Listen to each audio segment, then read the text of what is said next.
Institute of Ionosphere in Kharkov, Ukraine, and for a number of reasons, including financial, he couldn't be here, but I'm very happy to be able to present his work. He also worked with Phil Richards, that you see here, who was responsible for the flip model. Phil, I believe, is at George Mason University, yes, right now. My colleague Larissa Goncharenko back at Haystack, and then a number of other staff members at Institute of Ionosphere. So our topic is the top side, and in particular hydrogen ion fractions. So this is going to be concentrating on simulations and data from the Kharkov incoherent scatter radar data. That's in the country of Ukraine, and this is in particular a fall measurement in 2016. It's a weak magnetic disturbance. DST really got only down to minus 31 nanotesla. I guess that less than sign should be greater than sign, but or greater than or equal. He did see strong light line variations in the top side, which I'll talk about, and then he's going to try to do a interpretation and some conclusions based on the flip model. That's the field line ionosphere plasmasphere model that Phil Richards has developed quite a bit. He also is going to try to see if he can subtract out or separate out the effects of whatever wind changes were occurring during this particular ion disturbance from whatever the neutral composition changes were, and that's to the best of his ability using MSIS. So this is where Kharkov, Ukraine is, for those of you who are not familiar. It is a mid-latitude station, similar to home for me over at Millstone Hill here, but because of the difference in geomagnetic and geographic pole offset, here the geographic latitude might be similar, but the geomagnetic latitude is different. So consider this to be a mid-latitude station. This is the picture of the very large 100-meter vertical antenna. It is one of the things that Kharkov has in the suite of instruments. This is a full incoherent scatter radar. It's been there for quite a number of years. It's a VHF transmitter at 158 megahertz. They develop about 2 megawatts peak power. And this is just a little reminder for those of you who maybe are students in the room of the fact that it is using the Thomson scatter incoherent scatter radar technique. You're looking at thermal fluctuations due to ion acoustic waves and also due to Langmuir modes. And in the talk, he's going to concentrate on the classic sort of fit to the ion acoustic spectra to derive bread and butter incoherent scatter measurements like electron density. And in this case, in the top side, you can fit for light ion composition. The typical altitude range in a system of this sensitivity is, from 100 kilometers to well into the near top side, 1,100 plus kilometers. The data we're going to see here are focusing on the near top side, so 500 to 600 kilometers altitude. The event he's looking at is September 23rd to 25th, 2016, and there's the DST as a function of time. And you'll notice that it's kind of a little bit complicated. There are 2 or 3 dips here, but this dip gets down to about minus 31 nanotesla. The bottom plot is versus universal time. I should mention that I think it's universal time, local time is universal time plus 2. So for example, right here, about 50 would be local midnight, or the other way around. In any case, this is nighttime right here when this particular storm happened. And he mentions that if you use Low and Pearls from 1997, this is weaker than a week, which I kind of like as a statement. So it's not a very large disturbance. So they were running in a mode that, among other things, did topside light ion composition. Now, because I come from MIT Haystack and because Anthea is sitting in the front row, I had to put a GPS map in here. But that joke aside, it actually is important to always understand the geophysical context that these measurements are in. So geographically, Kharkov's are right in this area. So what I'm going to do is and this is just the day of September 24th, which is the beginning, heading for the initial sort of dip in DST. So if this works correctly, I'm just going to play this movie and actually let it stop at the end of the day, right there. So you'll notice that there's this blue stripe right here, not that far north of Kharkov, which is sort of the marker of the mid-latitude trough. So essentially their measurements were still inside the plasmasphere, but we're getting toward the edge of it during this particular period. So here's what they saw. There are really three plots here. The bottom, again, is AP and nanotesla as a function of universal time. And the middle plot is their hydrogen fraction. They're using an O+, H+ plasma mixture. We're not dealing with helium right here. And so the idea is that this is just a fraction of ions in the top side that are H+. We're assuming that everything else is O+, to maintain charge neutrality. And so this is at a fixed height of 550 kilometers. And so this is 40% hydrogen, 60% hydrogen. So the classic level where 50% of hydrogen and 50% of oxygen is happening, where the scale height in the top side is transitioning to being something like 150 kilometers, characteristic of oxygen, to maybe 1,000 kilometers because hydrogen is a really light ion. That level is around here. The top one is, he's going to label H sub T, that's the H+ transition height. That is the interpolated place where, in fact, hydrogen and oxygen ions are equal. And what you see here is that on the storm day, you notice that the H+ fraction dropped from, at this altitude, over 60% to about 40%.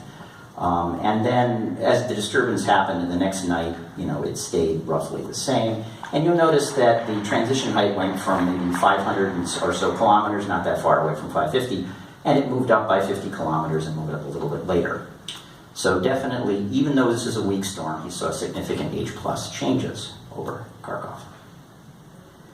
So he has the flip model, which he's been collaborating with Phil Richards for quite a while, so he's going to try to see if he can pick this apart.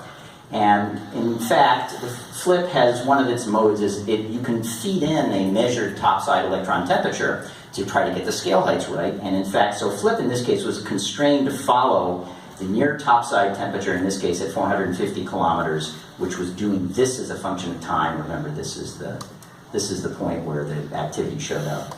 Also use the actual F10.7 and the 3-hour KP indices. And you'll notice that he's tripling the NRL-MSIS, the hydrogen density in the simulation. And that's actually to quantitatively reach agreement with the actual H+ fraction that has been measured. He's reported this in a previous paper, and several other people are coming to the same conclusion, that for solar minimum, the MSIS neutral hydrogen density is too low. So this is very consistent with other sort of measurements, but that's not the major point here. So the first thing he does is he attempts to sort of remove any errors related to uncertainties in any empirical wind models by using something called a servo technique, which is essentially he feeds in the measured HMF2 from the radar, and he tells Flip to basically make sure that it injects whatever horizontal neutral wind is required to U cross B drive things to follow the measured HMF2, which you will see down here. And so you end up getting an equivalent horizontal wind out of it, and I just want to point out that it does have variations, and for example, down here, which is about where the activity happened, you notice that the horizontal wind is getting to 150 or so meters per second, but again, this is a servo technique. This is to make the model consistently follow HMF2. So what happens? Well, now this once again is the hydrogen fraction at a fixed altitude, 550 kilometers, and this is the transition height of hydrogen in kilometers. The solid line the black line is the measurements, and the green line is Flip's prediction. It does very well. So that was quite encouraging. But again, this is with an attempt to put the realistic neutral winds in there. So Dima decided to go a little farther and to try to separate out the fact that we know that the neutral winds probably changed during the storm, and also the neutral composition probably changed during the storm. So what he did for that was he essentially went ahead and took the wind velocity for the quiet day back here, so this 24 hours, and then basically just reproduced it. So in other words, instead of letting the servo model, in this case, follow whatever the wind was on the disturbed day, he just used the same winds from the quiet day. The idea is to see what happens when you try to not have the neutral wind effects incorporated in the model, but at least be somewhat realistic in terms of we're going to say that the wind pattern is the same as it is on the quiet day. And it turns out that the simulation still more or less matches in transition height, and there's a little bit of a difference in the absolute fraction at 550 kilometers, but not that very different.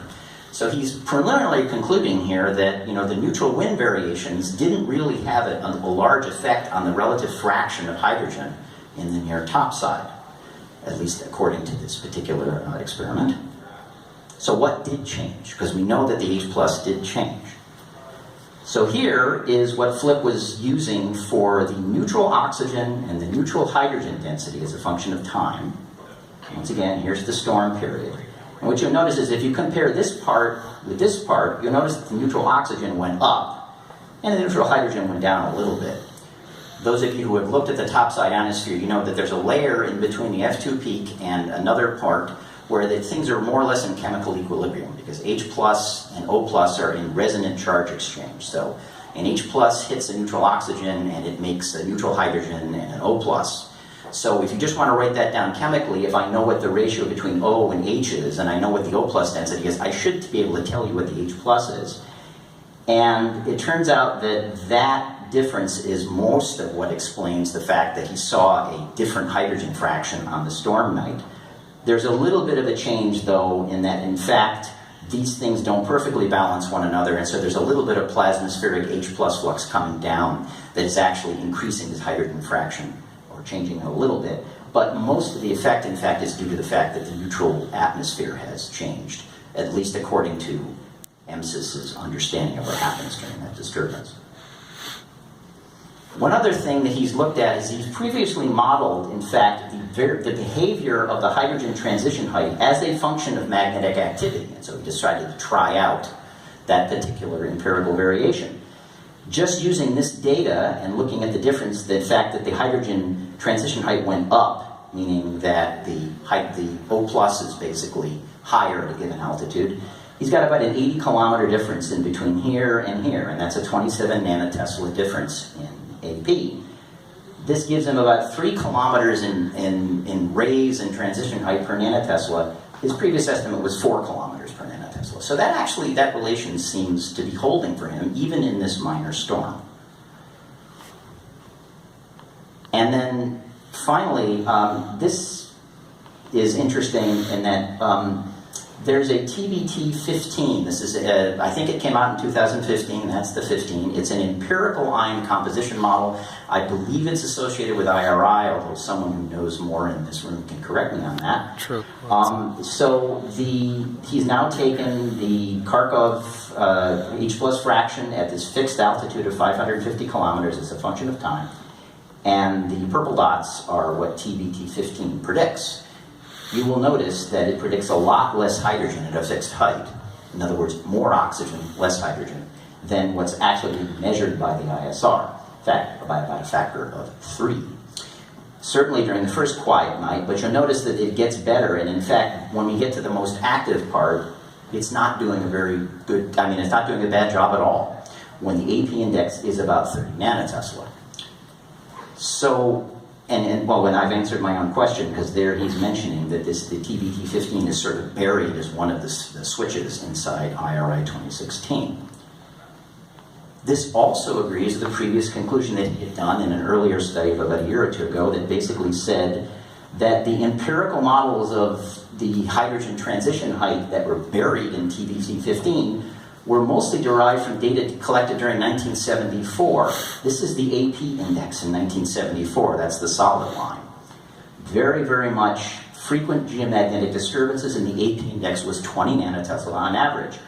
This is more characteristic of the quiet time day before this weak storm showed up. So maybe it's not unusual to assume that TBT-15 is going to have a little bit harder time when it's quiet because its empirical data was based on a more active period, which would also explain why it got better over here and maybe underestimated the amount of hydrogen at a given altitude over here. So just to summarize, this is a really weak geomagnetic storm, but still saw a change in H plus fraction. I didn't mention it, but it's about a factor of 60% increase, about a 1.6 factor in between the quiet day and the disturbed day in the near top side. This is a mid-latitude station, so it's subaraural. You saw where it was in the TBC map. His initial flip simulations and turning on various knobs seemed to be that the reason that there was a relatively strong H plus ion fraction response, and in the upper transition height too, was a change in the base upper thermosphere neutral oxygen and neutral hydrogen. And he's asserting here that maybe there's a need to have a geomagnetic activity index knob in things like TBT15 as a way to a little bit better predict the hydrogen height. And so since this is a space weather session, I will mention that since the topside scale height is so sensitive to the mean ion mass, having the light ion composition right in the near topside is going to help you sort of in the overall density profile at, for example, altitudes like the MSP of 840 kilometers. So with that, he would like to remind you that today is Ukraine's Independence Day, apparently, 24 August, so he's inviting questions. I will do my best to answer them, or I can pass you along to him. So I appreciate the opportunity to give this on behalf of DIMA.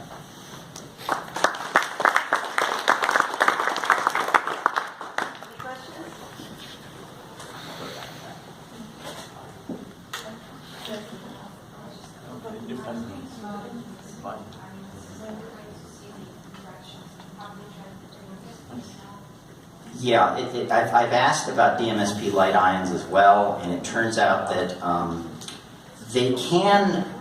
there's a limited range that they can estimate the H+ composition of the DMSP, mainly because of things like the way that the retarding potential analyzers are designed. A lot of them are designed for not necessarily a whole bunch of light ions.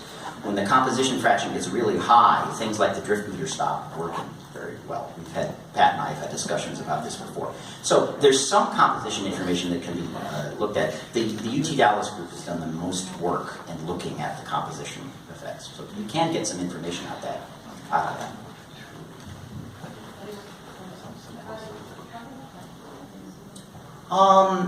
The number of people looking at H+ composition, for example, I don't think is that large. It probably bears more people examining it, so it's a good idea.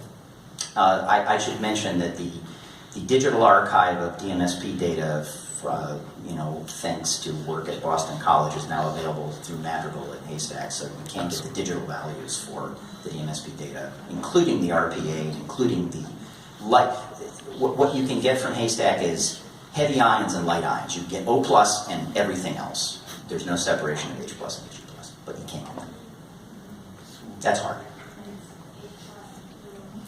Right, it's kind of, think of it, you can get the sum of that, and then you get O+. Right. Any other questions? Problem.